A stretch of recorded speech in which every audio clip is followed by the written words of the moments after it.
for joining us here. So the second unveiling on the 17th of August 2023, so the anniversary of the Schweinfurt Regensburg raid that you've all heard about. But we have another memorial here that has been organised by a very good friend of ours in the US, Don Mader. I think Don's in Pennsylvania. Hope so, because he's probably going to be watching this video shouting now. But yeah, Don, he's a very good friend of ours, and Don has put this memorial together. He's been meaning to, or wanting to do it for a very long time. It's taken us literally about 2 or 3 years to get this going, but we finally have. There's a long story behind it. Sarah's going to outline that story in a moment through the words of Don.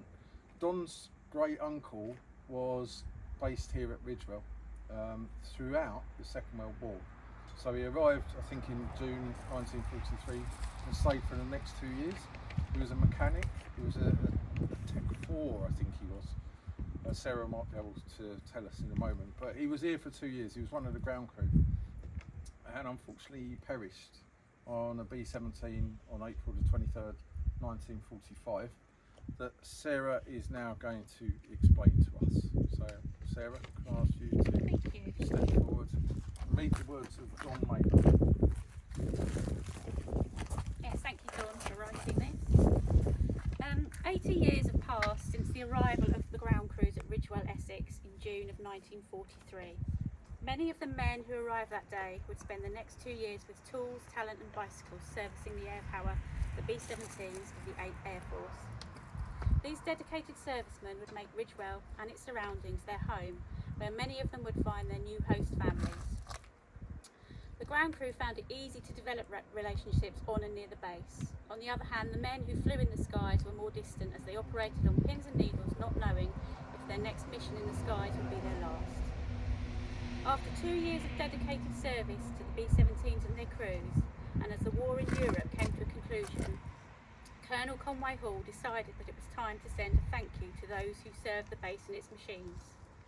As the end of the war approached, Colonel Hall sent out word that 3 rest and relaxation trips would be scheduled for those eligible for a trip away from the airbase, either by lottery or by distinguished service.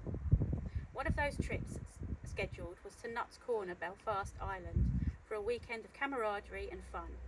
The Belfast trip would occur on April the 23rd, 1945, and would leave the airfield around 9 AM. A small crew led by Captain Charles A. Ackerman, a distinguished pilot with 54 missions under his belt, would take the selected men to Belfast and return to Ridgewell. 4 crewmen and 27 passengers would board the B-17G Dottie Jean and take to the skies that morning. The trip was forecasted to be fairly clear and would take approximately 2 hours in the air. Takeoff went as scheduled, and instead of the B-17G carrying a payload, it took off with those who had dedicated their time over the past 2 years to helping win the air war over Europe. At approximately 10:30 AM local time, Captain Ackerman negotiated the plane near the Isle of Man in some low clouds. Then suddenly, the plane and its precious cargo went up in flames as it hit the side of North Barrule. The plane missed clearing the looming mountains by just 300 feet. All lives were lost. Colonel Hall and Colonel George Shackley heard of the crash and immediately made plans to retrieve the men of the 381st Bomb Group. They returned to base with the 31 bodies, brave, dedicated soldiers to the cause, whose solemn death would shock members of the group who knew many of the fallen. It was one of the most solemn days at Ridgewell, only matched by the explosion of the B-17F Caroline in June of 1943. The 381st and its history would be bookended by these 2 tragedies. Today, we dedicate this memorial plaque to the fallen, to those who perished on the Isle of Man on April 23rd, 1945, never to grace Ridgewell, their families, or the earth ever again. It is our fervent hope that this small memorial will serve as a reminder of the fallen as one approaches the hallowed grounds of Ridgewell. The voices of the men, the voices of the airbase, as the war in Europe was coming to a close, will echo with the memorial as a reminder of that historic time in Essex. This memorial will serve as a reminder that those 31 men did not die in vain, but played a valuable role in establishing the foundation of freedom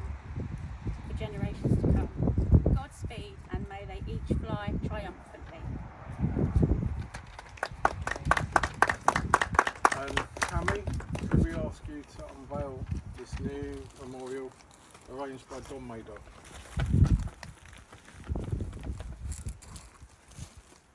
So I believe it's stainless steel. Yep. And it includes all 31 names of those who lost their lives on April the 23rd, 1945. These bodies were returned to Ridgewell by Conway Hall, and they were buried initially at Madingley in Cambridge, and it subsequently became Madingley's largest funeral to take place during the Second World War. So they're remembered now, and remembered thanks to Don Mader. Thank you, Cammy, for unveiling it. Thank you, Sarah, for reading Don's words, and thank you, Don.